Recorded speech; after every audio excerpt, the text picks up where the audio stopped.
حمدا لرب خص بمحمد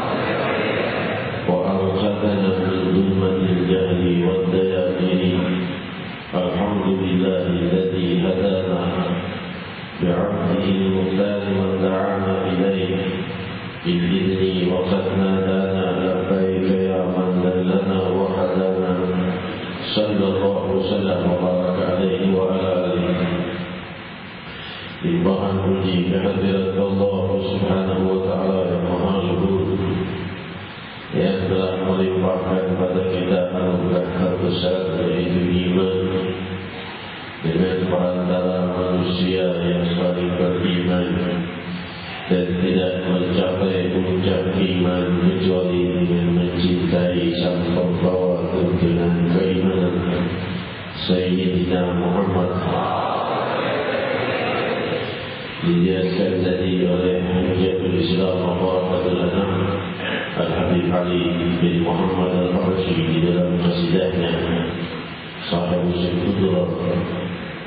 Dia menjelaskan bagaimana detak detik jantung yang selalu rindu pada Rasulullah Sallallahu Alaihi Wasallam, sang pembawa keluhuran dari Allah. Hadirin dijelaskan oleh beliau, jika orang-orang bertanya padaku apa penyembuh dari penyakit-penyakitmu, maka Ali menjawab, jumpa dengan kekasihku adalah obatnya, dan air mataku selalu mengalir rindu dengan kekasihku. Maka wahai Allah, kapan kau biarkan air mata terus mengalir? Apakah sampai kau tunggu darah yang mengalir dari air mataku? Demikian cabang Hujjatul Islam Mubarakatul Anam Sahibul Maulid Al-Qudra Al-Habib Ali bin Muhammad Al-Habashi alaihi rahmatullah. Hadirin yang dimuliakan Allah, limpahan puji hadirat Allah yang Maha Luhur, yang dengan rahasia keluhurannya lah aku dan kalian sampai kepada majlis ini. Sampailah kita sebagai tamu Allah di istana keridhaan Allah, yang tidak sanggup menginjak majlis ini kecuali dijanjikannya pengampunan dan rahmat, yang paling sedikit paling tidak pengampunan dari Allah Subhanahu wa Ta'ala. Lebih dari itu adalah rahmatnya yang maha luas. Hadirin hadirat yang dimuliakan Allah, keberuntungan demi keberuntungan mengalir di dalam kehidupan, dan di dalam kehidupan itu ada keberuntungan yang membuka keberuntungan selanjutnya, ada keberuntungan yang membuka kehinaan. Maka selalulah memohon kepada Sang Pemilik keberuntungan untuk membuka bagi kita pintu keberuntungan, yang membuka keberuntungan yang lebih di hari esok dan di dunia dan di akhirat. Dialah yang maha memilikinya, dialah yang maha melimpahkannya, dialah yang maha membagi-bagikannya sepanjang waktu dan zaman. Maha berhak memberimu lebih dari apa yang telah disiapkan, maha mampu memberimu lebih daripada apa yang pantas bagimu. Hanya dialah yang maha tunggal dan maha abadi yang mampu melakukannya. Allah Subhanahu wa Ta'ala yang selalu siap memberi lebih dari yang kita minta dan kita harapkan. Terbukti dari pemberiannya yang sedemikian banyak tanpa perlu kita meminta. Berapa miliar hajat yang telah dijawab tanpa perlu kita minta padanya. Jasad kita dan gerakannya, lidah kita dan suaranya, telinga kita dan pendengarannya, penglihatan kita dan pemandangannya, kesemua itu adalah hajat kita dan kita diberinya tanpa meminta. Kakak yang lebih baik darinya, maka jangan kecewa jika satu dua permintaan belum dijawab oleh Allah, karena barangkali terdapat padanya rahasia keluhuran yang terpendam di belakang itu semua. Hadirin hadirat yang dimuliakan Allah, Allah Subhanahu wa Ta'ala berfirman, "Was-sabiquna al-awwalun minal muhajirin wal ansar wattaba'u minhum, dan mereka yang mengikuti orang-orang yang pertama itu para sabiqun al-awwalun dari kaum Muhajirin wal Ansar, para sahabat Nabi Muhammad sallallahu alaihi wasallam, walladzina tabi'uhum bi ihsan radhiyallahu anhum, dan mereka-mereka yang mengikutinya. Semoga kalian para pengikut mereka, para sahabat Rasulullah, Muhajirin dan Ansar, pengikut guru-guru kita, guru kita mengikuti gurunya, gurunya mengikuti gurunya, sampai kepada para Muhajirin dan Ansar, sahabat Nabi, sampai kepada Imam Muhajirin wal Ansar, Sayyidina Muhammad sallallahu alaihi wasallam. Bulan Syawal mengingatkan kita pada satu kejadian besar, yaitu Perang Hunain. Perang Hunain terjadi pada tanggal 6 Syawal dalam riwayat lain di akhir Syawal, dalam riwayat lain di pertengahan Syawal, tapi yang jelas di bulan Syawal pada tahun ke-8 Hijriah setelah Fatah Makkah. Selesai Fatah Makkah, maka telah ditundukkan tanpa senjata. Seluruh patung di Ka'bah dibersihkan tanpa ada lagi pertikaian. Kesemuanya telah pasrah kepada Nabi Muhammad SAW bersama 10.000 muslimat yang ikut. Dan di saat itu selesai daripada Ka'bah dibenahi dan Mekah dibenahi, ternyata muncul para orang-orang yang masih belum menerima daripada kenabian Nabi Muhammad SAW, yaitu mereka kaum Hawazin. Di wilayah Hawazin, mereka sudah mengumpulkan pasukan yang sangat banyak dari para kabilah paduan antara Yahudi dan kufar Quraisy. Mereka bersatu di Hawazin untuk menyerang Madinatul Munawwarah. Maka Rasulullah SAW tidak jadi kembali ke Madinah, langsung meneruskan dari Fatah Makkah, dari kota Makkah langsung menuju Hawazin, yaitu Perang Hunain di medan Hunain. Maka jumlah mereka di saat itu 12.000 muslimin, 12.000 muslimin di dalam Perang Hunain. Dan Rasulullah SAW diikuti banyak penduduk Makkah yang baru masuk Islam, dan banyak juga orang-orang yang masih setengah iman. Ada yang baru masuk Islam tapi imannya sangat kuat, ada yang karena terpaksa masuk Islam daripada dimusuhi oleh mayoritas muslimin. Maka di saat Perang Hunain baru saja selesai sholat subuh di masa lalu. Di masa lalu itu perang ada adabnya. Namun sekarang perang ada adabnya. Ya, zaman dulu, walaupun mereka itu ada munafikin, ada musyrikin, ada kufar, tapi ada peraturan. Peraturannya adalah peperangan itu tidak boleh dimulai kecuali setelah terangnya pagi.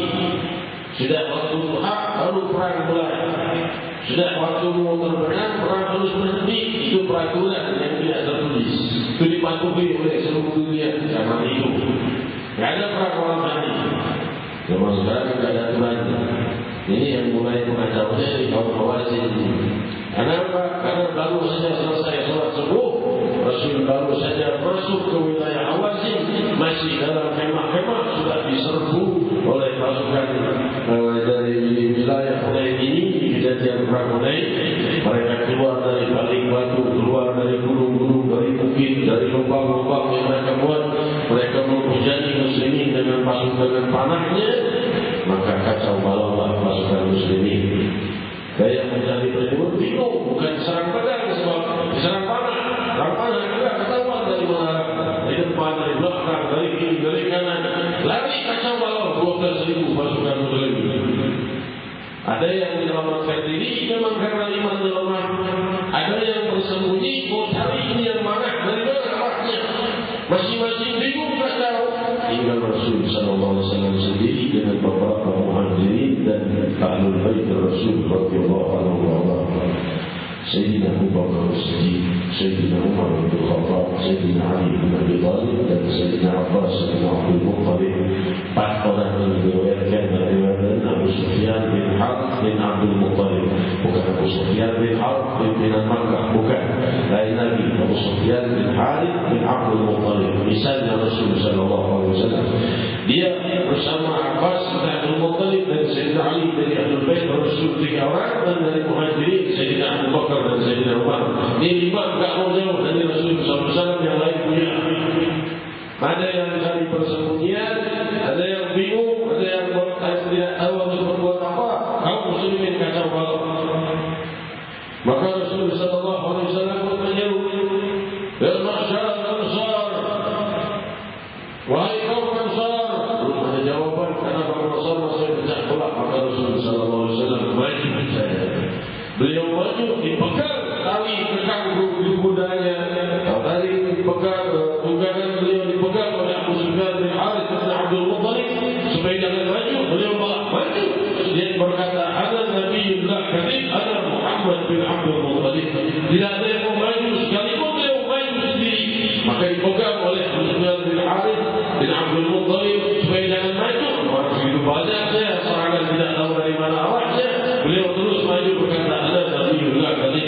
Aku adalah Nabi yang bukan pendusta, dan aku adalah putra atau keturunan Abdul Muttalib yang terkenal kesatria, bukan orang yang sudah lari dalam perang. Maju Rasulullah SAW. Maka para sahabat yang besar, Muhajirin dan Ahlul Bait terus. Maka bertanya Abu Sufyan menyambung suara Rasulnya, "Masyaallah Ansar." Orang Ansar dengar, "Labbaik wa sa'daik ya Rasulullah."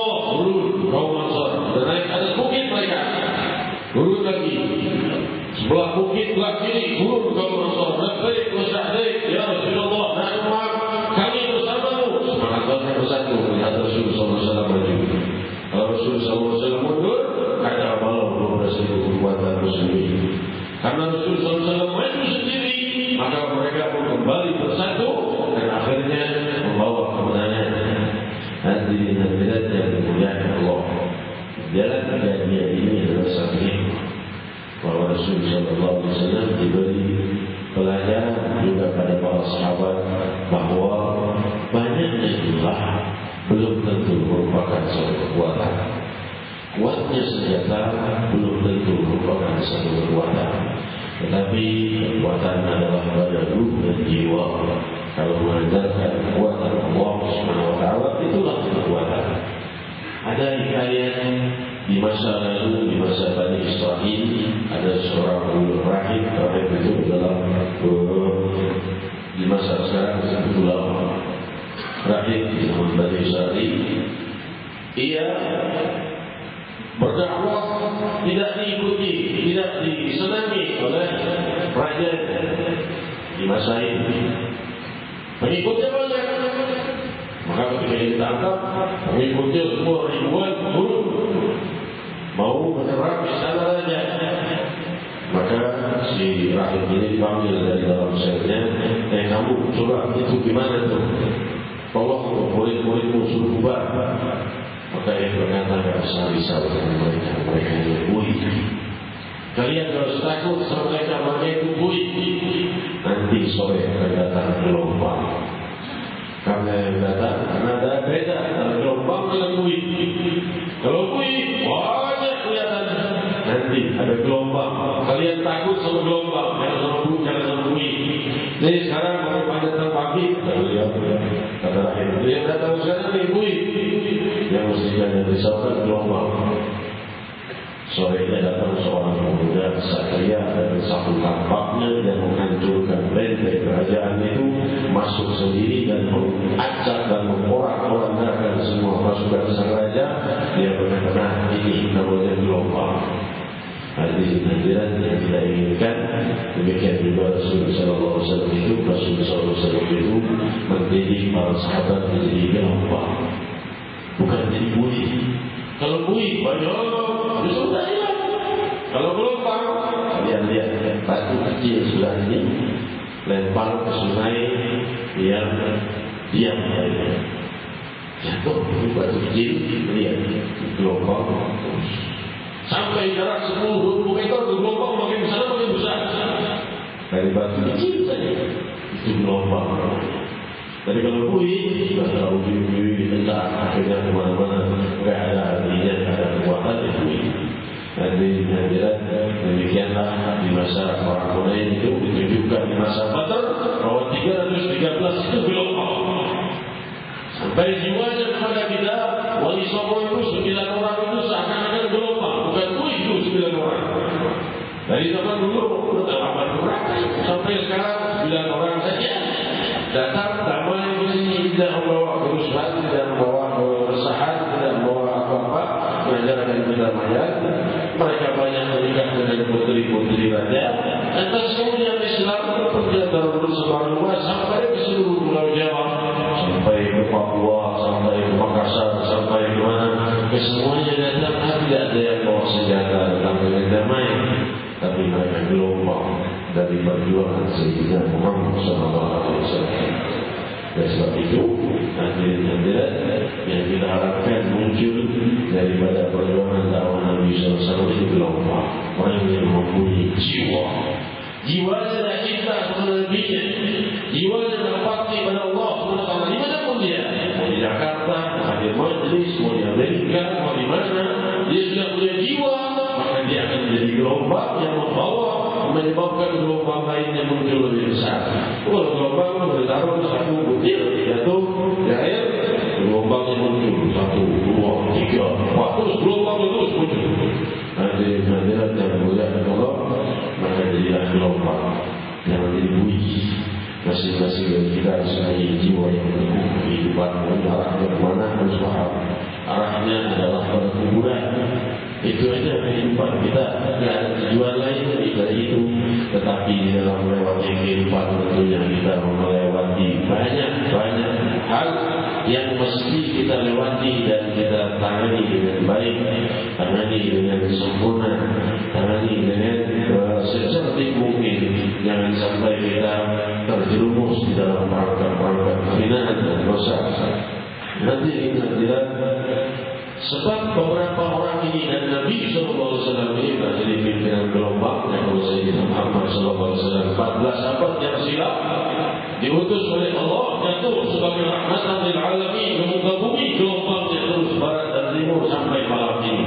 Hadirin hadirat yang dimuliakan Allah, barangkali 10 tahun yang lalu belum pernah terpikir akan ada majlis di Monas dihadiri lebih dari 1 juta muslimin.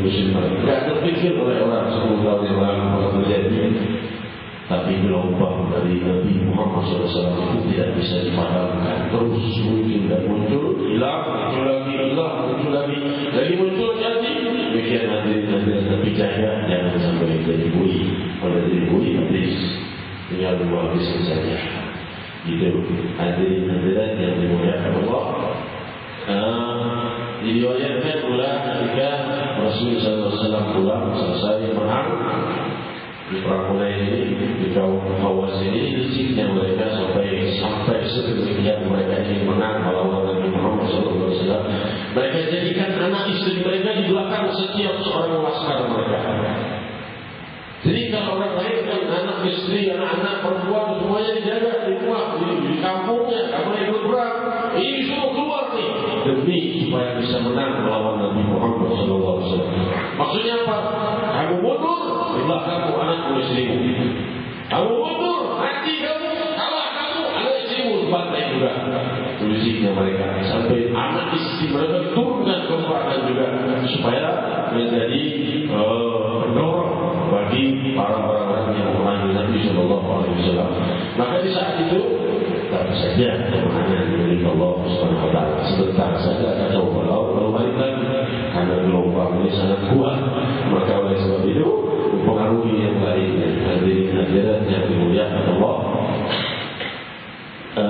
Rasulullah SAW pulang ke Madinah Munawwarah dengan kemenangan, harta, anak, wanita dibawa semua oleh orang-orang kafir Quraisy saat perang Hawas juga peperangan. Mereka yang kalah hartanya tidak berani diambil, bantai, ghanimah diambil hartanya bagi oleh Rasulullah SAW. Muhajirin, mu'allaf, baru masuk Islam, orang Mekah, orang yang hijrah dari mana, orang Madinah yang dikasih. Kaum Ansar mulai kesah-kusuk bagi kemudian Rasulullah SAW susah, kami yang dipanggil, kami yang maju. Bagian kalimat kami tak dikasih. Rasulullah SAW diriwayatkan di dalam Sahih Bukhari, dan masyarakat Ansar, wahai kaum Ansar, kata Rasulullah SAW, aku ini memberikan kambing-kambing dan harta kepada Muhajirin dan Mu'alaf. Mereka pulang membawa harta, kalian pulang membawa diriku. Cukupkah aku untuk kalian? Maka nangis kaum Ansar, hasbuka ya Rasulullah. Rasulullah SAW berkata, kalau salaka Ansar wadi, salakul wadi. Kalau seandainya kaum Ansar pindah ke satu lembah lain, aku akan ikut pindah bersama kaum Ansar.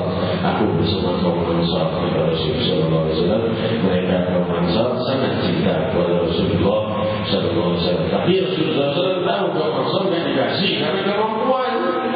Mereka punya pertanian, mereka punya peternakan, mereka punya rumah, punya tanah, punya usaha, punya lain sebagainya. Muhajirin datang dari jauh, dari Mekah, punya apa-apa.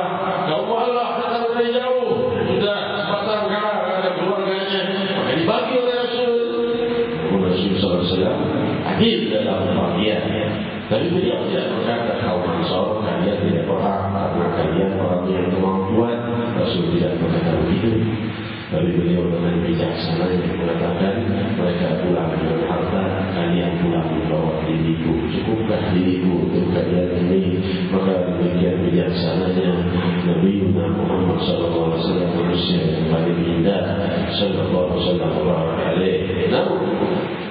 Di dalam keindahan budi pekerti Nabi beliau SAW bukan seorang pengecut.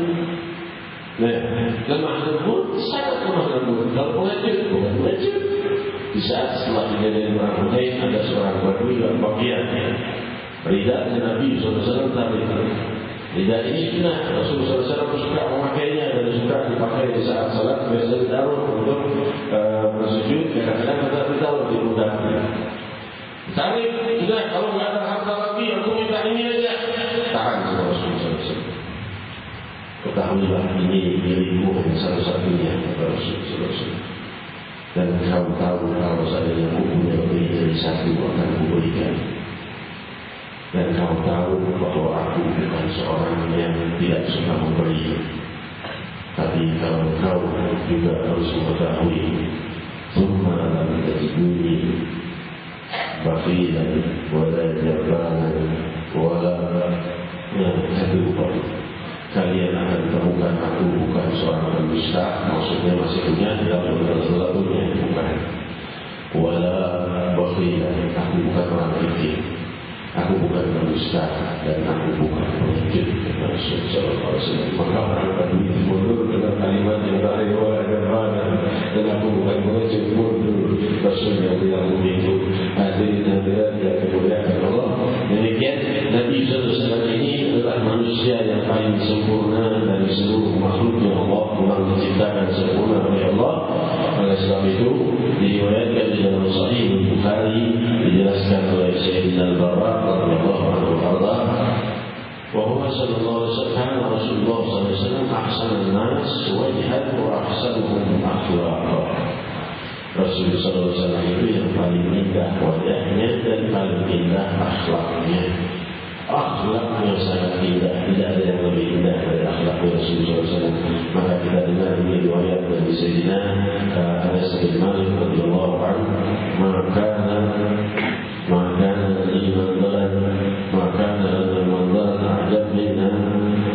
a'jab min wajhi Nabi sallallahu alaihi wasallam.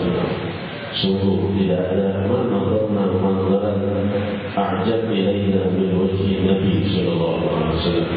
Kami belum pernah menemukan satu pemandangan indah yang lebih menakjubkan dari wajah Nabi Muhammad SAW.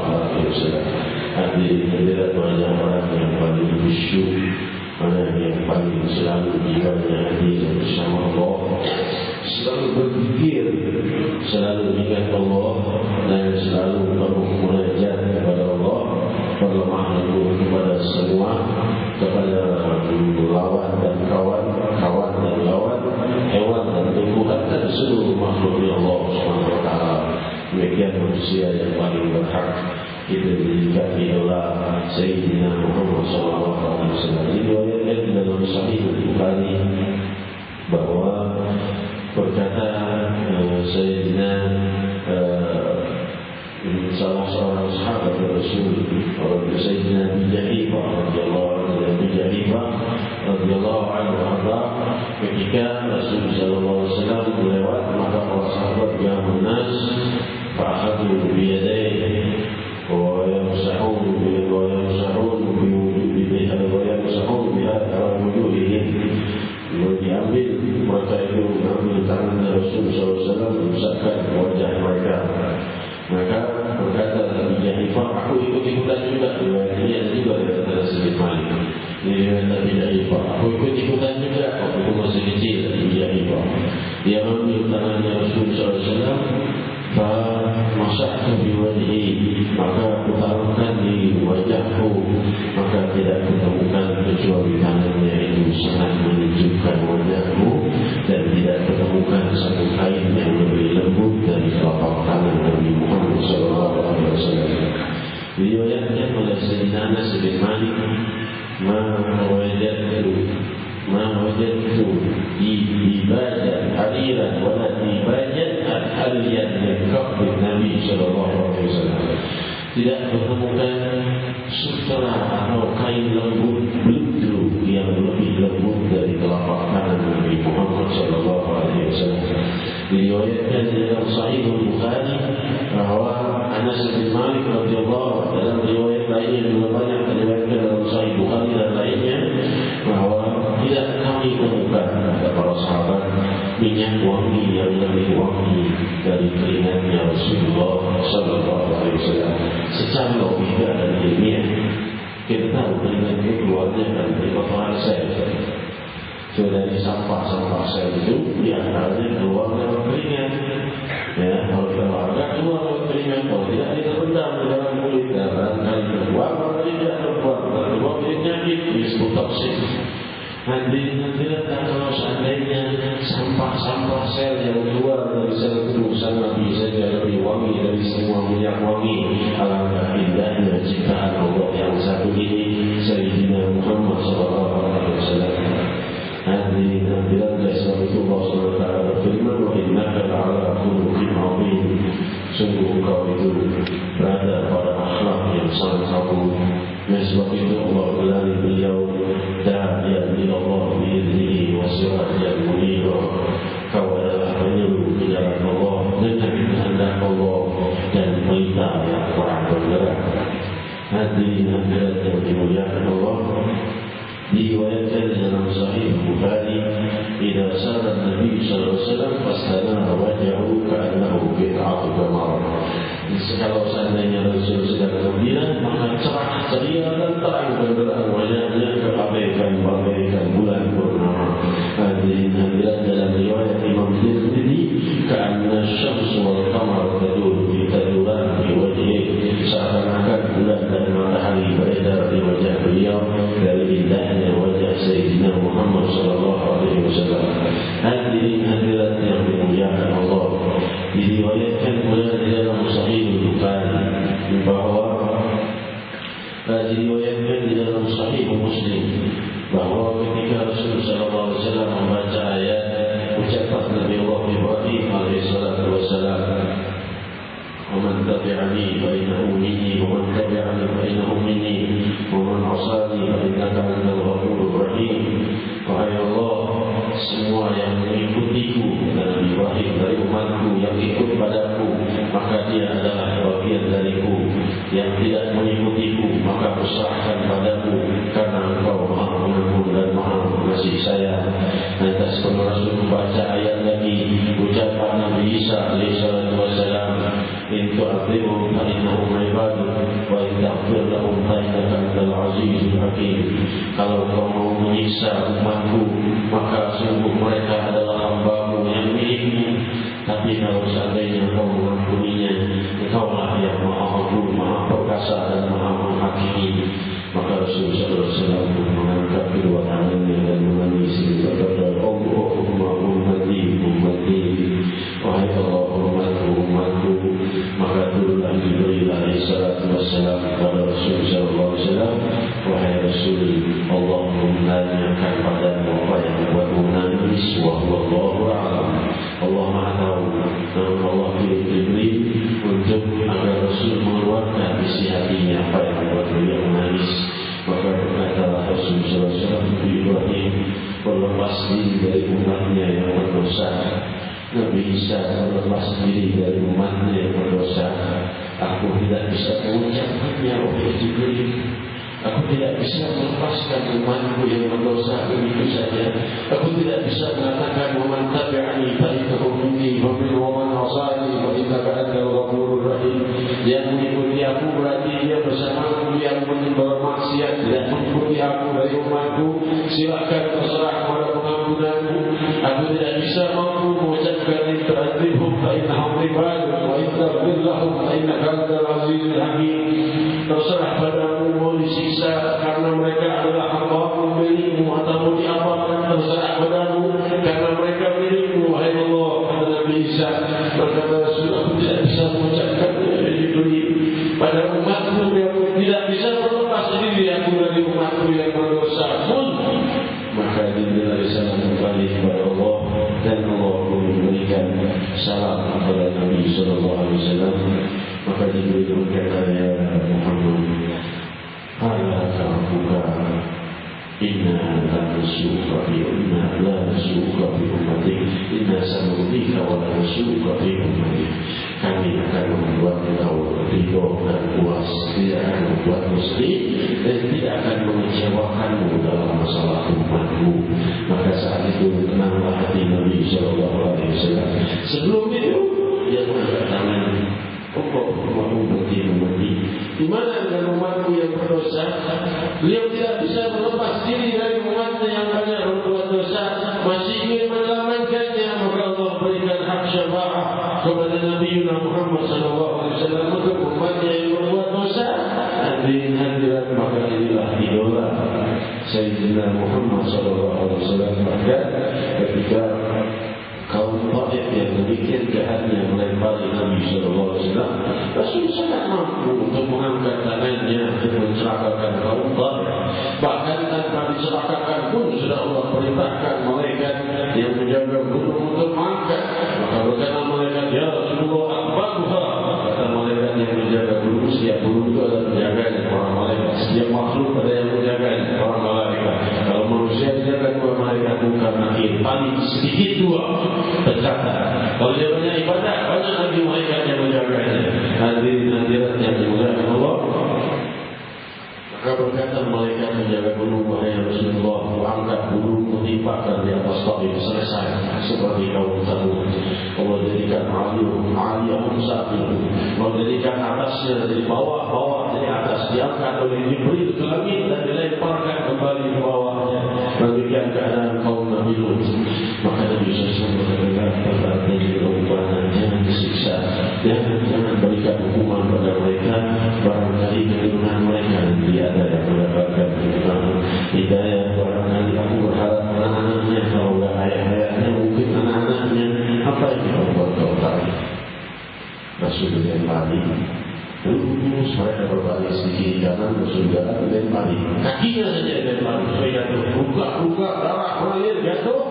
Jadi lagi, bangun kamu, jalan lagi, suruh jalan, dilempari lagi, jatuh lagi, berdiri lagi, bangun kamu, jalan lagi.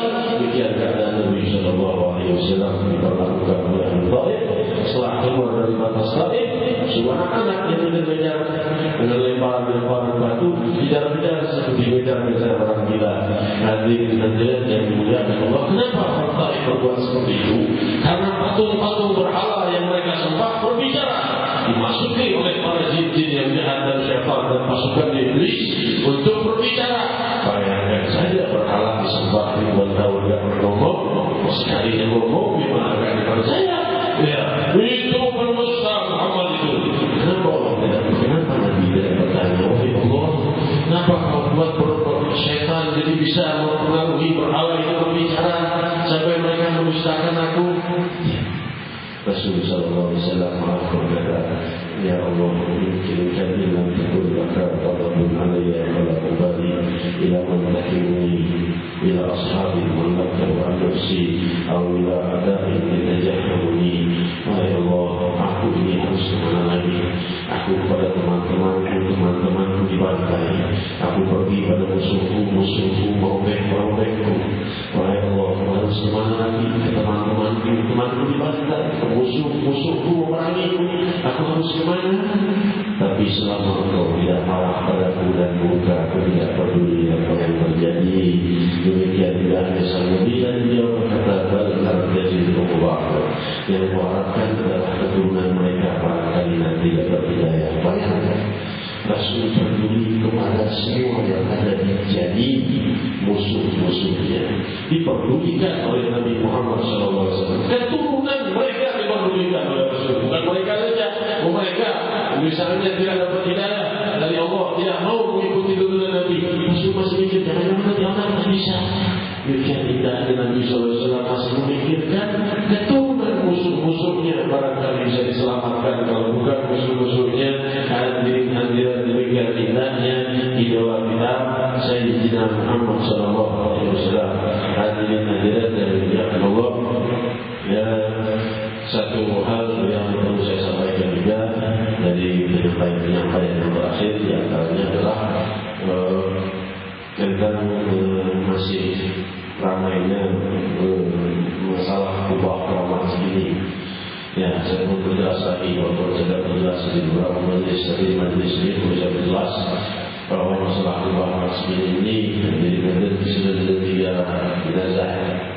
Ada Habib Abdul Rahman bin Abdullah Al-Habsyi, ayahnya Habib Ali Kitab, ini ayahnya Abdul Rahman. Ada istrinya ini adiknya Raden Saleh. Ya, jadi ini ada adiknya Raden Saleh di sini, istrinya Abdul Rahman. Dan pernikahan itu muncullah Habib Ali bin Abdul Rahman Al-Habsyi Kitab, anaknya Raden Saleh, ibunya adalah adik Raden Saleh, ayahnya adalah Habib Abdul Rahman. Ya, jadi bagi kita itu pemakan Raden Saleh. Jadi masalah ini pernikahan makam ini dan 3 hal yang saya jelaskan. Yang pertama, secara syariah. Dalam syariah, mazhab Syafi'i hanya ada 18 poin. 18 poin yang membolehkan pemindahan makam atau pembongkaran makam. Ya, tapi tidak satu pun yang termasuk kepada hal ini. Di antaranya, kalau menghadapnya ke kiblat, bisa dibongkar makamnya supaya jenazahnya harus dihadapkan ke kiblat. Di antaranya, kalau kain kafannya curian misalnya, maka diambil ganti dengan kain kafan yang bukan curian, kain kafan yang halal. Atau sang mati adalah pencuri yang menelan barang curiannya, lalu pemiliknya berego, itu emas milikku, bongkar kembalikan. Ahli waris tidak bisa ganti. Ya sudah, digali lagi makamnya, dikeluarkan jenazahnya, diambil daripada barangnya itu. Dari banyak demikian 18 poin itu tidak satu termasuk di dalam pemindahan itu. Di dalam syariat, jika seluruh ahli waris bersetuju pun tidak diperbolehkan memindahkan makam kecuali ada dari 18 poin tadi. Tapi yang pertama dalam syariat, dalam undang-undang negara kita, kalau sepakat ahli waris boleh dipindah. Berarti berbeda dengan syariah, beda dengan syariah. Tapi ada yang ketiga yang perlu kita ketahui, apa? Maslahat. Nah, kalau maslahat ini syariah dan undang-undang sama, tergantung maslahatnya. Kalau maslahatnya tidak dipindah. Kalau maslahatnya dipindah. Ini syariat dan undang-undang sama. Kalau soal maslahat itu judul syar'i, walaupun hal-hal yang haram bisa jadi halal kalau dalam keadaan maslahat. Ya, sudah ada yang lain. Misalnya orang mau mati kelaparan, yang ada makan makanan haram. Kalau nggak dimakan mati kelaparan, dia boleh pilih, mau dia makan halal itu bukan haram. Ini disebut maslahat. Jadi kalau kita bicara maslahat, undang-undang dan syariah sama, yaitu maslahat masyarakat bagaimana. Jadi saya mohon dalam 3 poin ini dari paham bicara syariah jelas boleh. Secara undang-undang wali-wali setuju semua. Yang ketiga secara maslahat, dalam maslahat ini nanti didirikan. Masalah ini mesti didirikan antara para ahli waris dan pemerintah dan tokoh masyarakat setempat dan para yang wajib. Kita sudah masyarakat kepada yang wajib dan saya juga mengikuti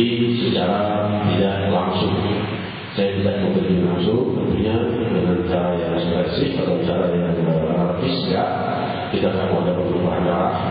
Karena apapun yang terjadi, sahibul makam tidak akan ridho ruhnya, tidak akan segembira ruhnya kalau ada pertumpahan darah karena sebab makam beliau. Pertumpahan darah muslimin sebab makam beliau, tidak akan ridho sahibul makam. Jadi jangan sampai pertumpahan darah. Ya, mari kita akan tidak bisa. Sudah kelihatan sudah. Mungkin sudah Allah kehendaki kita. Terus ada yang harus kita pemerintahan lagi. Apa yang harus saya perbuat? Jauhi pertikaian. Boleh berbuat apa saja mengamankan, boleh. Pertikaian ya mundur. Ya, kalau urusan pertikaian mundur, bukan urusan kita. Ya, jangan terjadi pertikaian sampai mengatasnamakan majelis Rasulullah Sallallahu Alaihi Wasallam. Ya, kita jaga perjuangan kita ini jangka panjang. Jangan panjang untuk anak-anakmu, untuk cucu-cucumu. Jangan sampai dihancurkan di masa sekarang. Dia berlanjut pada anak cucu kita nanti, berlanjut terus para pecinta Sayyidina Muhammad Sallallahu Alaihi Wasallam. Semoga aku dan kalian menjadi gelombang semuanya dengan dakwah Nabi Muhammad Sallallahu Alaihi Wasallam. Demikian hadirin kita bermunajat kepada Allah Subhanahu Wa Taala. Yang saya juga mohon doa untuk sekarang doa dari Guru Mulia semestinya Pak Amin saya terangkan rencananya jam 12.40 pesawatnya ke menghadap Guru Mulia ke Yaman. Namun sudah berikan lampu kuning, belum ada lampu hijau dari beliau. Kalau beliau bilang berangkat besok malam masih ada pesawat juga pada jam yang sama 00.40. Jadi kita ke Yaman, tapi insya Allah hari Kamis sampai Jumat sudah di Jakarta lagi. Cuma ada beberapa hal yang perlu saya sampaikan.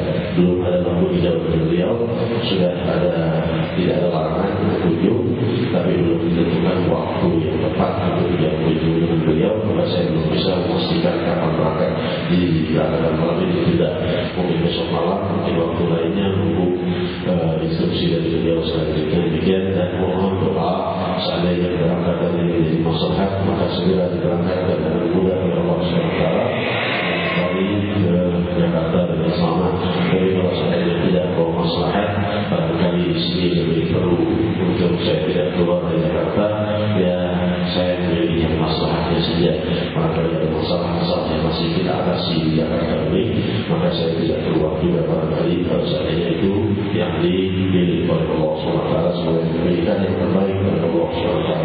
Hadirin kita berdoa bermunajat kepada Allah, dan Allah tidak sisakan seluruh dosa kita, dosa ayah bunda kita, dan hadirin kita masing-masing hajat kita, masing-masing semua kebutuhan kita yang kita ketahui dan yang tidak kita ketahui, semua hajat kita di masa dunia dan di masa akhirat kita mohonkan kepada Allah. Semua kenikmatan ditambah dengan kenikmatan yang lebih semua keputusan kenikmatan yang sudah kau putuskan untuk kami, kenikmatan dunia, kenikmatan akhirat, kenikmatan zahir, kenikmatan batin, kami minta ditambahkan lagi lebih besar oleh Allah. Dan semua keputusan musibah yang telah kau putuskan bagi kami lebih, kami minta agar kau hilangkan sebanyak-banyaknya wahai Allah daripada musibah yang akan datang. Kau gantikan dengan kenikmatan. Rabbi, inilah harapan, inilah doa, inilah munajat, inilah permohonan dari hamba-hamba berdosa yang lemah, yang memohon kepadamu dengan lapang tangan penuh harapan, dan kau tidak akan mengecewakan para pendoa dan para pengemis padamu, karena kaulah yang maha dermawan dan maha memberi. Faqulu jami'an ya Allah, ya Allah, ya Allah, ya Allah, ya Allah, ya Allah,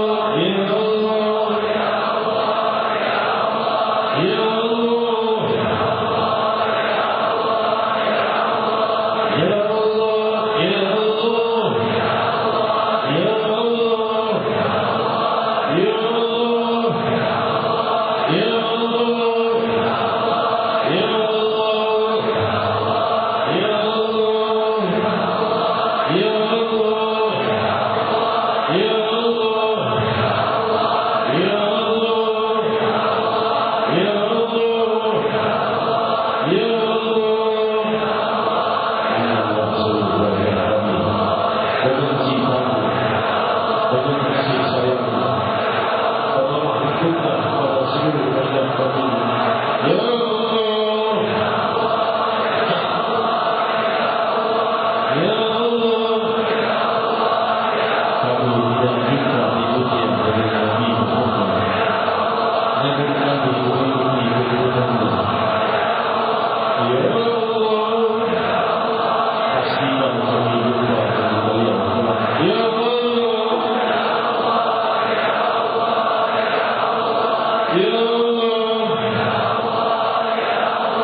السماوات ورب الأرض ورب العرش الكريم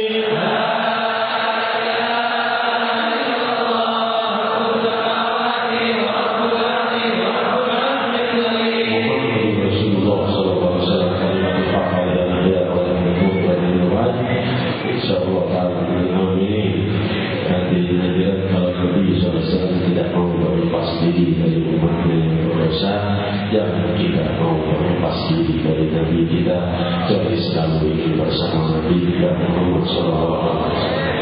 Kita memohonkan kepada Bapak Sayyidul Habib Daerah Ibrahim Ali untuk menuntut kita mendoakan kaum muslimat dan mengingatkan kita akan kejadian-kejadian luhur di saat kita wafat di dalam keluran atau dalam keadaan kehinaan, dan mengingatkan kita kepada Allah dan Rasulnya dengan wasilah ya Allah ini. Dan juga selanjutnya kalimat tauhid oleh oleh Habib Abdul Rahman Al-Arusi, maka Allah boleh dikabulkan bersama.